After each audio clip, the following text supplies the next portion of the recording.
पुनः स्वागत करता हूँ। प्यारे छात्रों, इसके पिछले वाले कक्षा में हम सभी प्रतिरोध, विशिष्ट चालकता और ताप के प्रभाव,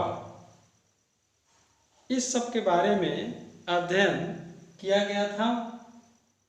यहाँ पे आज हम लोग जो है प्रतिरोध, जो धारा के मार्ग में रुकावट होता है, उसके संयोजन यानी कॉम्बिनेशन के बारे में अध्ययन करेंगे। तो प्यारे छात्रों, प्रतिरोध का जो संयोजन होता है वह दो प्रकार से हम लोग कर लेते हैं। वह श्रेणी क्रम संयोजन, कॉम्बिनेशन इन सीरीज, और दूसरा है समांतर क्रम संयोजन, पैरेलल कॉम्बिनेशन। हम लोग यहाँ पे सीरीज कॉम्बिनेशन के बारे में अध्ययन किया जाएगा। पहला हम लोगों को जो अध्ययन करना है वह सीरीज कॉम्बिनेशन, श्रेणी क्रम संयोजन के बारे में अध्ययन करेंगे। तो इसके पहले भी हम लोग इसके बारे में डिटेल से पढ़ चुके हैं कि प्रतिरोध जो धारा के मार्ग में रुकावट होता है उसे हम प्रतिरोध कहते हैं, चालक में होता है, और उसको अगर जोड़ दिया जाए किस प्रकार से, तो उसका फार्मूला क्या होगा। यहाँ पे हम लोग देख सकते हैं कि यह पहला प्रतिरोध है R1। प्रतिरोध का यह पहला सिरा है और यह दूसरा सिरा है।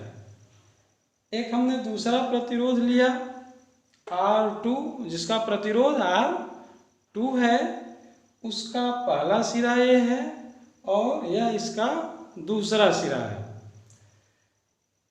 इसी तरह से एक और प्रतिरोध, तीसरा प्रतिरोध, जिसका प्रतिरोध है R3, इसका यह पहला सिरा है और इसका यह दूसरा सिरा है। इसी तरह से कई प्रतिरोध ले सकते हैं। और हम लोग जो पढ़ा जा रहा है सीरीज कॉम्बिनेशन, श्रेणी क्रम संयोजन।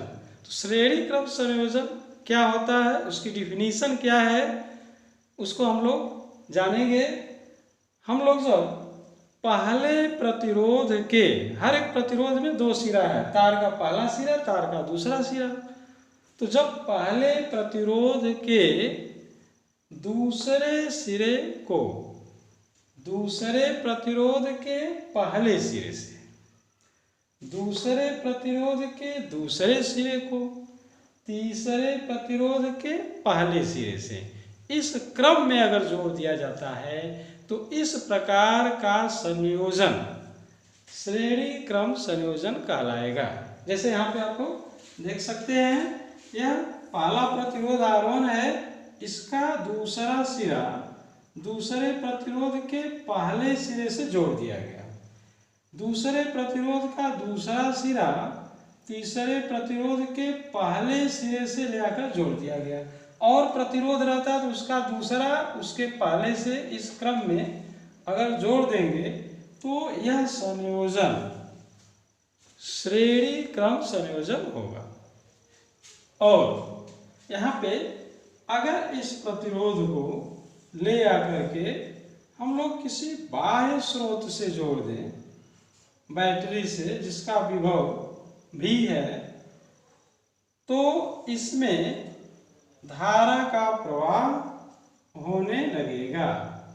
इस प्रतिरोध में इससे, बैटरी से धारा निकलेगा और यह धारा पहले प्रतिरोध में आएगा, फिर इससे होते हुए दूसरे में आएगा, इससे होते हुए तीसरे में आएगा।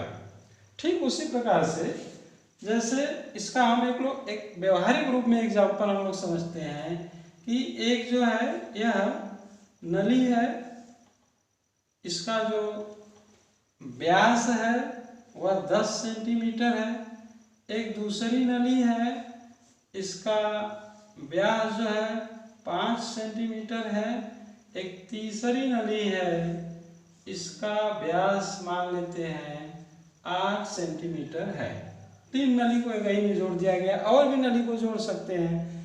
यहाँ से पानी का प्रवाह किया जाएगा तो पानी सभी नली में फ्लो होगा।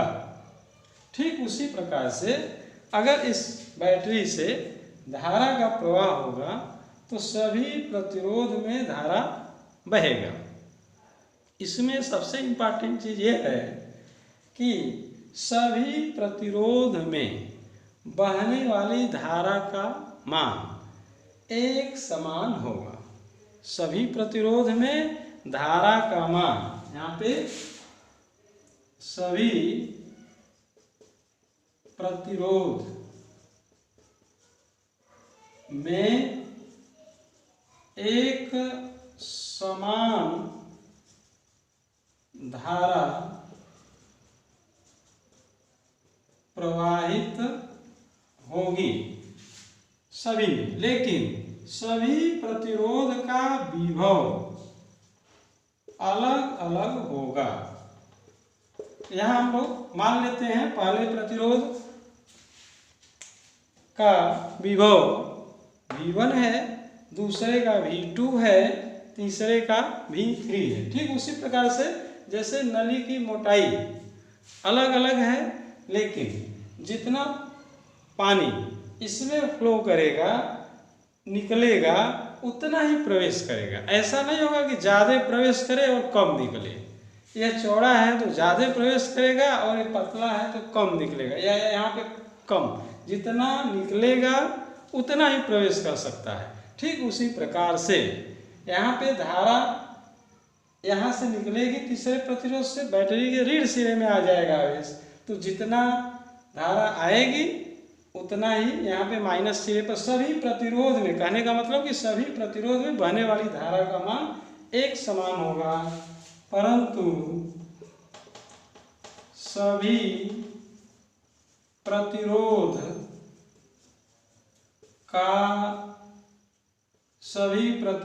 का विभव अलग अलग होगा। विभव यहाँ का V1, V2, V3 है, अलग अलग होगा। यह जो संयोजन है श्रेणी क्रम संयोजन हुआ। इसका हम लोग फार्मूला क्या है, कैसे आएगा, उस चीज को हम लोग यहाँ पे देख लेते हैं। यहाँ पे हम लोग श्रेणी क्रम संयोजन को पढ़ा जा रहा है। यहाँ पे हम लोग जो है यह मान लिया गया कि पहले प्रतिरोध का विभव V1 है, दूसरे का V2 है, तीसरे का V3 है। पहले तार का प्रतिरोध R1, दूसरे का R2, तीसरे का R3 है। यह जो विभव है सब विभव अलग अलग है प्रतिरोध का, और सबका योग जितना तुल्य विभव बैटरी का है उसके बराबर होगा। यानी कि कैपिटल V बराबर V1 plus V2 plus V3 plus dot dot dot. अब जो है यहाँ पे हम लोग देख सकते हैं कि ओम के नियमानुसार हम लोग जानते हैं V बराबर I इंटू R।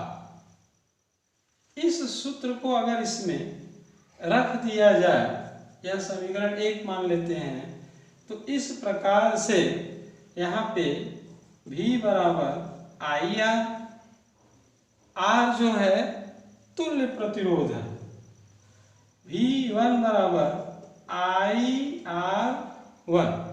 चूंकि धारा का मान सब में एक समान होगा, इसमें बहने वाली धारा I होगा, इसमें भी बहने वाला धारा I होगा, इसमें भी बहने वाला धारा, सभी प्रतिरोध में धारा का मान एक समान है, इसलिए IR1 होगा। V2 इसमें भी I, लेकिन प्रतिरोध R2, इसमें IR3 प्लस डॉट डॉट। सब में धारा का मान एक समान है, इसको हम लोग कॉमन कर लिया जाता है। IR बराबर IR1 plus R2 plus R3 dot dot I से I कैंसिल हो जाएगा, तो R बराबर R1 plus R2 plus R3। यह जो है तुल्य प्रतिरोध निकल गया, जहाँ R कैपिटल R, जहाँ कैपिटल R तुल्य प्रतिरोध है। इस प्रकार से हम लोगों ने श्रेणी क्रम संयोजन को पढ़ा। इसका परिभाषा क्या हो जाएगा श्रेणी क्रम संयोजन का? श्रेणी क्रम संयोजन में तुल्य प्रतिरोध सभी प्रतिरोध के बीजगणितीय योग के बराबर होता है। जैसे मान लेते हैं एक एग्जाम्पल, छोटा सा एग्जाम्पल हम लोग अगर ले लें, चाहे हम लोग के न्यूमेरिकल आएगा जो फिगर बना करके दिया जाएगा परीक्षा में, तो हम लोगों के पास अगर